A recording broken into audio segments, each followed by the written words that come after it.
Are you serious? Are we really going to go down this topic?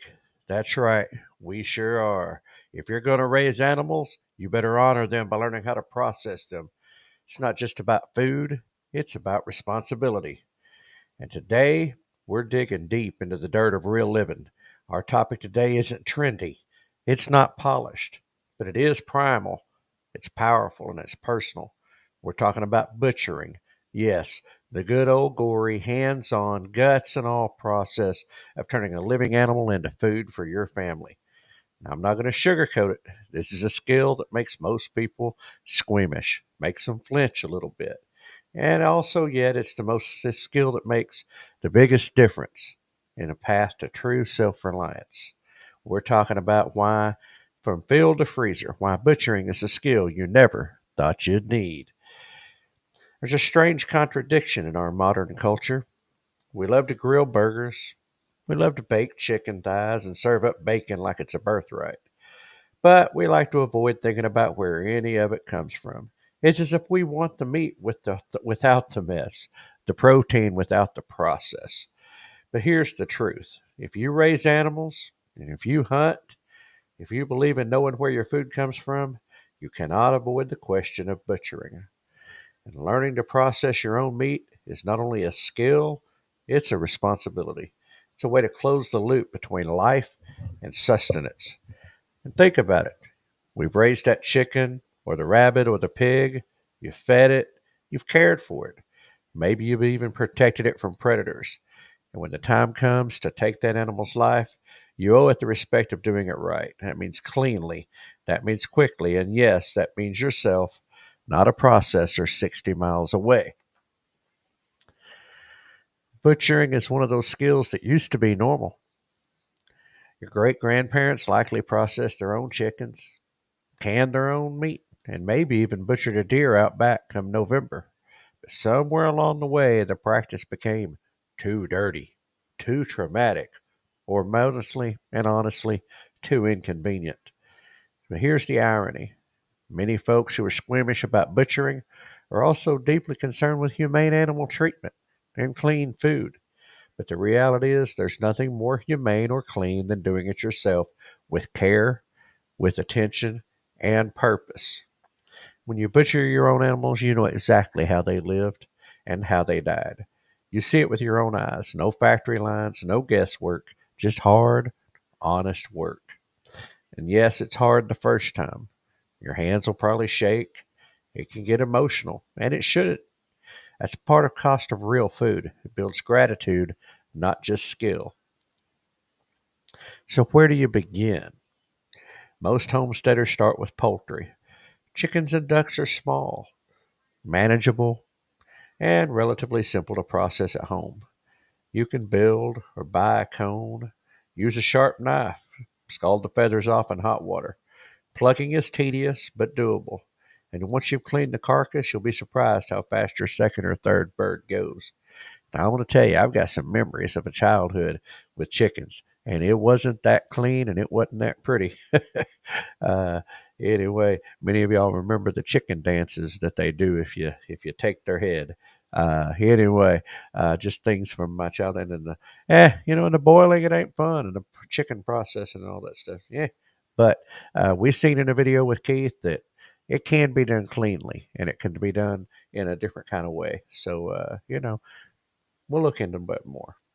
But let's talk about rabbits. Now, these are efficient, quiet, reproduce rapidly, and we've all heard the term breed like rabbits. Well, they mean it. Processing rabbits actually are easier than poultry in many ways. No plucking, just skinning. A couple of good cuts, and you're working with clean, lean meat. Now, deer, that's a different size animal, but it's good. Whether you're a hunter or you get a roadkill salvage tag, deer is the gateway to large scale processing. You can learn to skin, quarter, debone, and package 50 to 100 pounds of meat. It's an incredible education in anatomy, muscle structure, and meat handling. And a big plus is it fills that freezer real fast. Uh, each animal teaches you something different, but they all push you towards a deeper connection to your food. Now, you're going to get into that.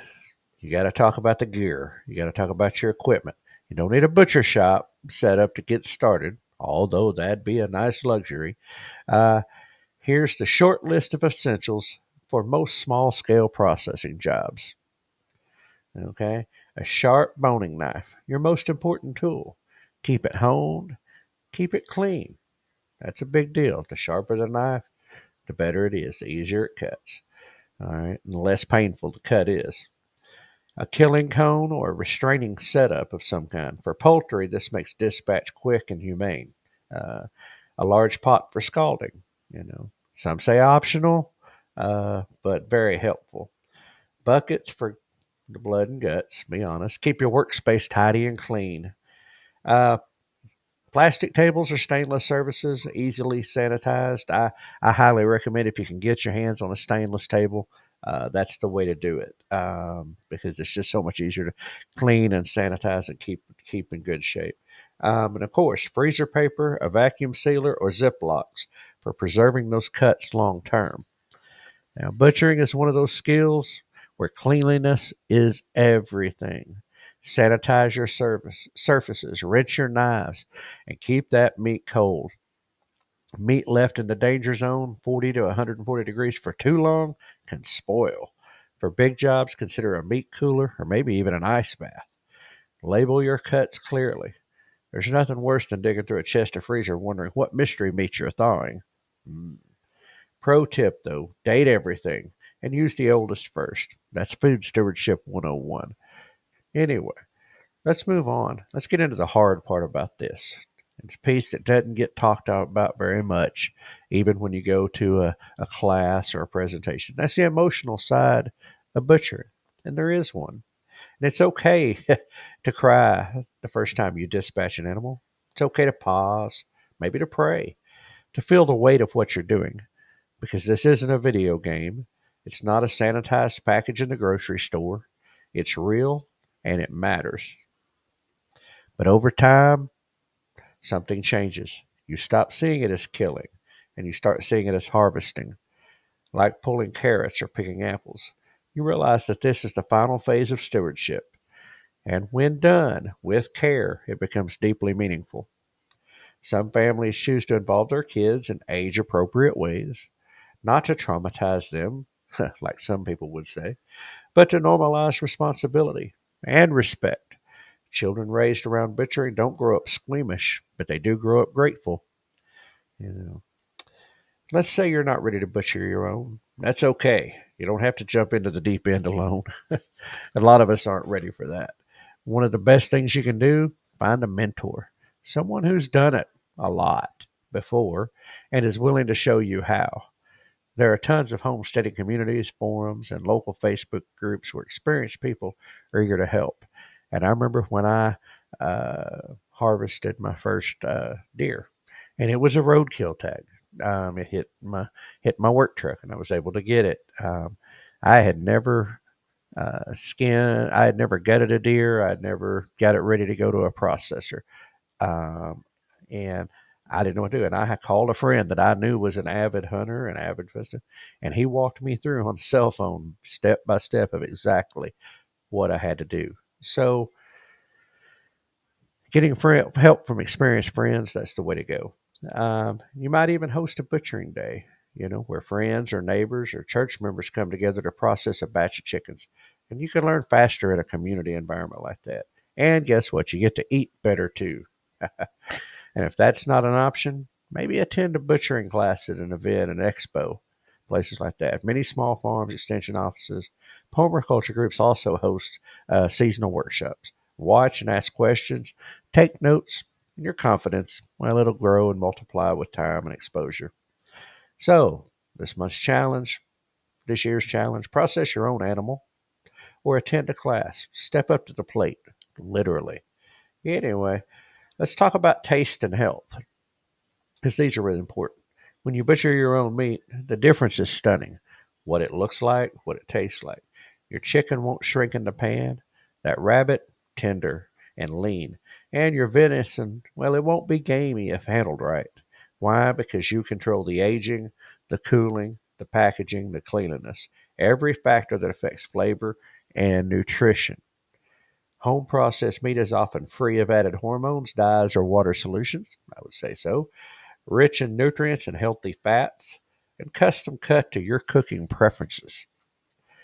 Far less likely to be contaminated with bacteria as long as you do that other step about sanitation right. Keep your hands clean, keep your weapons, your tools clean, and your surfaces sanitized. You know. Plus, you're not paying for middlemen, so it gets cheaper, transport or packaging. Just the animal, the feed, and your labor. The first meal from your own harvest, well, that'll taste like victory.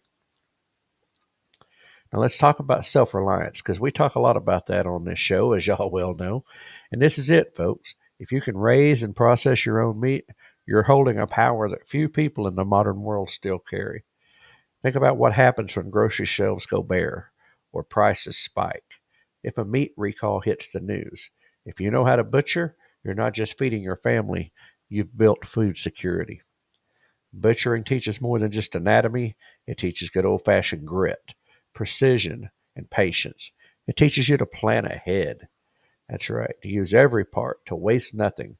These are old school virtues in a new world situation, new world crisis.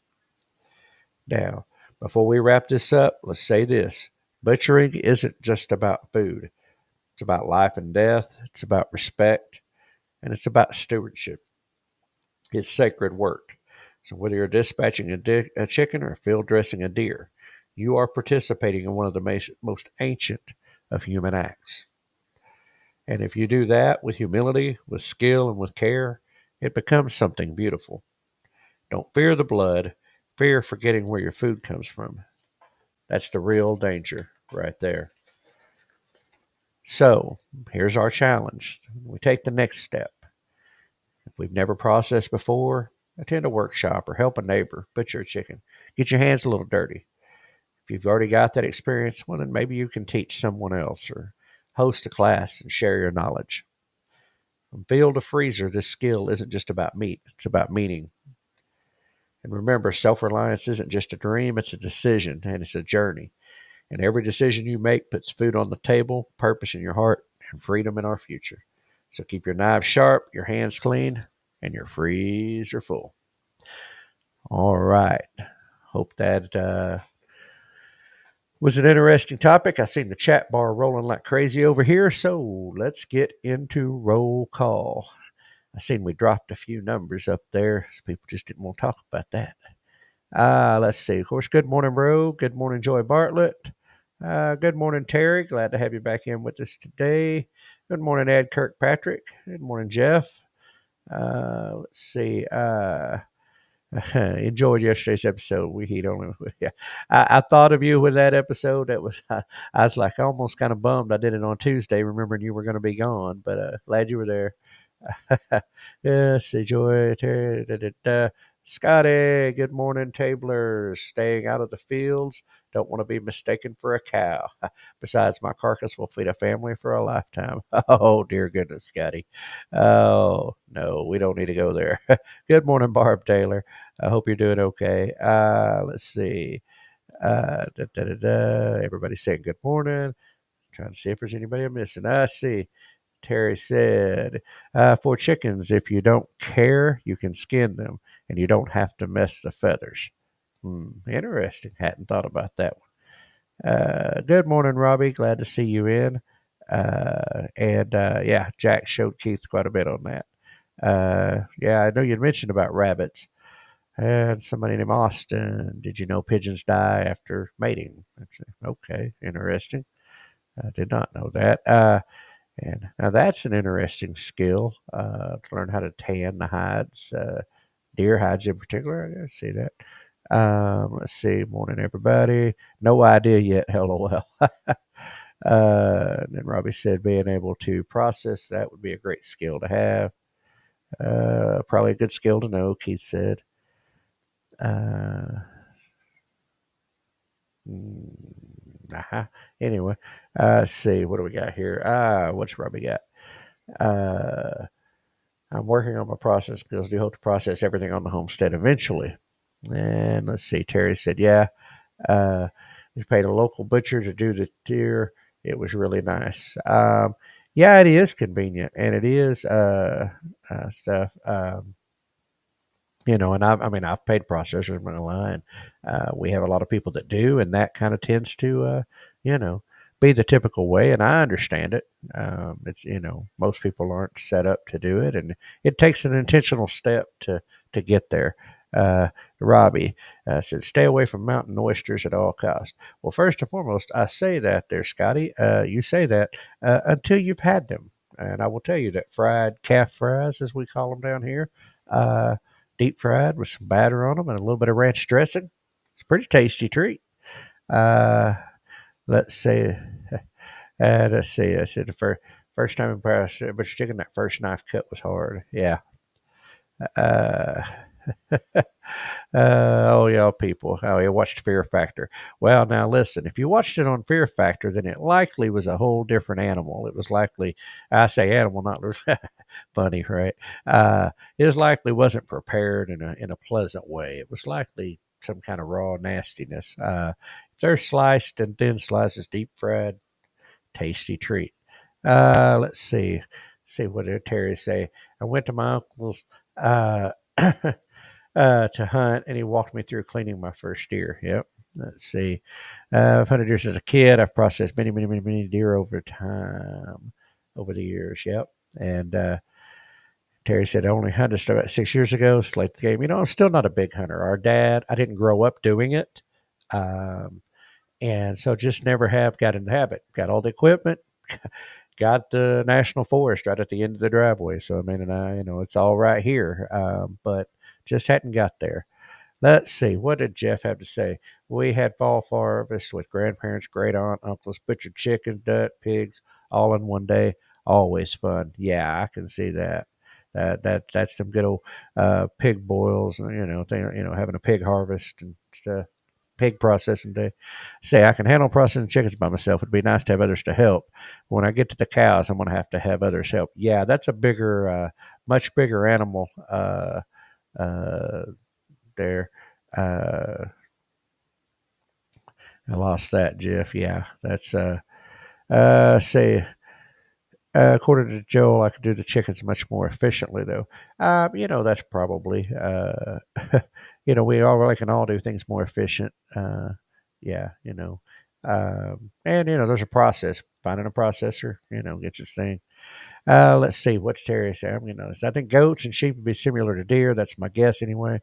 Though my wife says she has no desire for goats. She said they taste like they smell. Perhaps. You must take a Captain Caveman mentality when doing so. LOL. Uh, if you were doing it as a game and they were, boiled or raw or something, I know what you're talking about. I would say so, yeah. But like I said, properly prepared. Let's see. My mom talks about grandmother doing chicken singing, and that I wish I had. Yep. Captain Caveman. See. And then, so I'm counting on the goats being like deer for processing. Uh, Hello, August King. Nice to see you in. Let's see. And what do we got? We got two broody hens. So any roos will go to freezer camp. There we go. First time I paid. Usually just do it myself. Uh, and Terry said, nope, don't care for the calf fries. Well, it's not everybody's thing. I said, prepared right. I had my roses. I'm not making any friends with calf fry talk. Guess not. Robbie said they got 41 right now, going to be several roos for freezer camp, I'm sure. Yeah. Yeah, you got all those ones from Jack. Joy, I helped my dad butcher goats. They do butcher like deer and taste a lot alike. Yeah, good endorsement of goats. Uh, that's a good question, Scotty, and it's one that's been asked a lot as far as paying a processor. Are you sure you're getting your whole animal you had processed? There are thieves out there. Yes, there are dishonest people. And what Terry said here, the butcher I use, yes, I've heard of that, but never seen it. It's got you got to go to a reputable process, preferably somebody that you know, and So yeah, we have a high school classmate friend who is a processor, and you got to find a good, reputable person you enjoy. Well, it looks like I'm all caught up on the current comments. Well, I will refrain from further comments on the calf fries, but just for information, Scotty started it anyway. But anyway, no, it's a good topic, and I mean, listen, it's not so. It's something that most of us haven't done. It's something I've always the actual process of dispatching and going through that process is one half of that. Um, but like with deer and goat, and, larger animals, even chickens, the further processing. I've always wanted to learn that from where to make the cuts and what cuts, are where in the animal and how to get the best to get the most out of it. Because, improper processing, improper cutting and stuff. Um, uh, anyway, it's you can lose a lot of meat. You can mess up really good cuts, and so knowing where to cut and how to cut and which part of the animal, whether it's pig, whether it's chicken, deer, cow, goat, doesn't matter. Knowing the cuts, knowing where things are located, how to separate that out, and really further process that. Uh, as far as to get it packaged and in the freezer. I think that's where the skill that I would like to know more of. And you got to know this in salsa. Yeah, I'm not sure who's over there. Our friend Freddie, Fred Kilgore, is um, over in Stigler, Oklahoma, and that's who Keith's referencing. And his family is it's multi generational. Um, you know, um, and yeah, for the cutting of the meat is different. I need to learn more. And that's hashtag that Scotty's a troublemaker. No, you're not a troublemaker. You're not. You keep us laughing, keep us on our toes, all that good stuff. Uh, well, I hope everybody is maybe past the floods or maybe past whatever weather. But let's go check in with Jack today. And I'll get back to that comment there in just a second, Robbie. I'm going to share before I forget, like I did yesterday, let's get into the redneck weather report. See what Jack's got to say about the weather. All right, here we go. Good morning, rednecks. 61 degrees this morning, May the 28th, 2025. We got a 7-mile-an-hour south-southeast wind making it feel like it's 58 degrees. We're going to get to 78 today. God bless y'all. We'll see you again. All right. Well, now, sounds like nice weather. And yes, I'm ready for the rains to stop. Now, Robbie said this right before I went to that. As far as the emotional part of it, when you raise the animal, there will be some attachment. It won't always be easy, but I always set my mind from the start that this one is food. Yeah, we did. Of course, we did a show about not naming animals. Because of that, uh, and keeping it, kind of keeping that distance, if you will, not allowing them to become a pet, because that changes things. And so I'd agree with that. And hey, it is what it is. And yes, bro, I can't believe it's still raining off and on here. It's supposed to slow down a little bit, but yeah, that's what Terry was just saying. It's supposed to be dry today, a little more rain tomorrow, then dry out for a couple of days. So I think we're starting, hopefully, Lord willing, we're starting to kind of get back down to where it's not just so much. I mean, the rivers are overflowing, the lakes. I mean, it is just the yard is a swamp. It's just terrible. I was thinking about mowing this weekend, but I realized I probably ain't gonna be able to. It's still gonna be water standing in places, and probably still gonna be wet. Uh, but got to try to knock down some of it if it dries enough. But anyway, brain buster for today. When we yawn, on a show. But anyway, when we yawn, do deaf people think we're screaming? I don't know. But Terry said, I've heard people name them their purpose. Caw cow, Big Mac. uh, yeah. And Ken Killer way up, I bet. Yeah, I bet we wouldn't have been getting out onto the peninsula right now. Um, Yeah, I always joke, so pork, that's pork chop, that's bacon, that's sausage, uh, you know, that call it what it is, T-bone, whatever. Anyway, um, so let's get into the. Excuse me, Robbie. I like that. We had a pig named Sir Hamilton.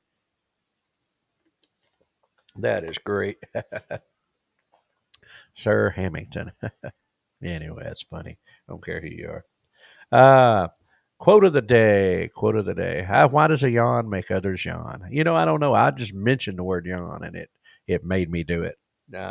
Quote of the day: A sharp knife cuts the quickest and hurts the least. Catherine Hepburn.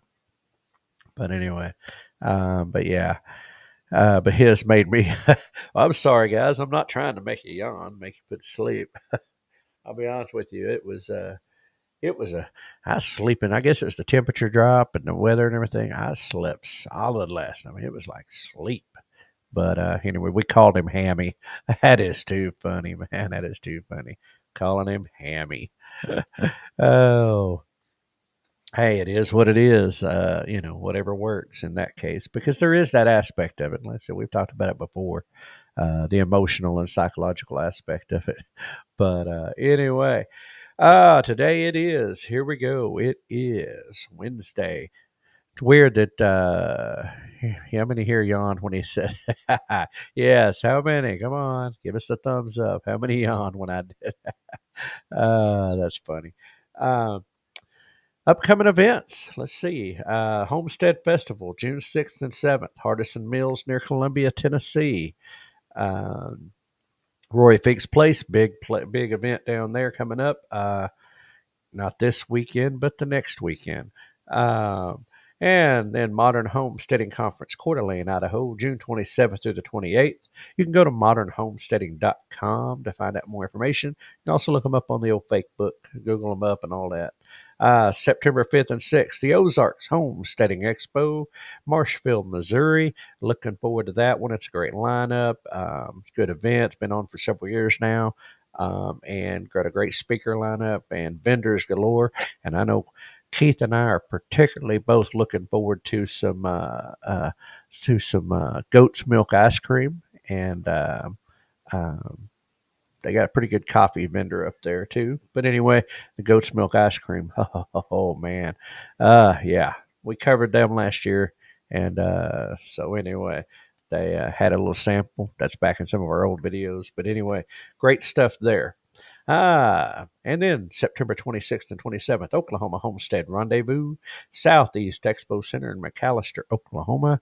And we are super excited about that one. The speaker lineup is been put out on Facebook, and it's just a great list of speakers and presenters, and many of them Keith and I will be there along with Jack Dyer and Dwayne Hall and several others. Terry with TNT Homestead is going to be there presenting. Our good friend Monty Shrunk, Suburban Sodbuster, is going to be there. Of course, Gardening with Leon. Leon Sloan's going to be in. He's slated to come in for us this year. Of course, man, so many that's going to be there. Anyway, it's going to be a great event, and we've got a lot of vendors and stuff lined up. It is looking like a good time, better than last year, and that's what we wanted. And then, of course, Homesteaders of America Conference, October 10th and 11th, Front Royal, Virginia.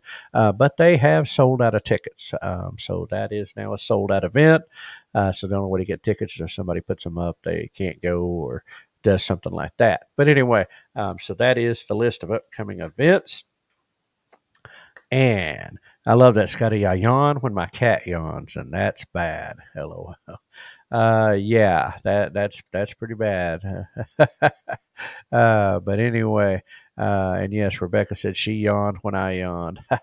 Yep, there it is. It's a yawn known in every language and across species. Is a yawn. Uh, I think it's understood, I guess. Maybe there's just something in the body language of it, I guess.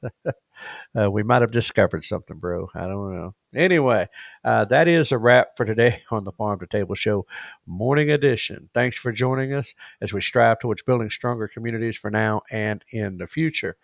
If you enjoyed today's episode, don't forget to hit the old like button, give us a thumbs up. Share it with your friends and subscribe to our channels on Facebook, YouTube, X, and Rumble. It is the best way to stay connected and help grow the conversation about food, farming, and community. Hey, today was a good episode. It was about an important skill, although one not a lot of people do, and not a lot of people are set up to do, but still a valuable skill nonetheless. Anyway, until next time, keep your roots deep, your vision growing. Good food starts with great people, just like you. And remember, we are hashtag stronger together, hashtag think outside the big box store, shop local, and all them other hashtags that pop throughout the text chat over there. But anyway, be a blessing to someone today. And, even if it's just a smile, maybe a laugh, send somebody a message, let them know you're praying for them or thinking about them. Be amazing what a difference that makes. But anyway, as I said, be a blessing to someone. We will see you all on the other side. And yeah, we're going to hand this to Hank. Let him take us on out of here. So take it away, Hank. No humans were harmed in the production of this podcast.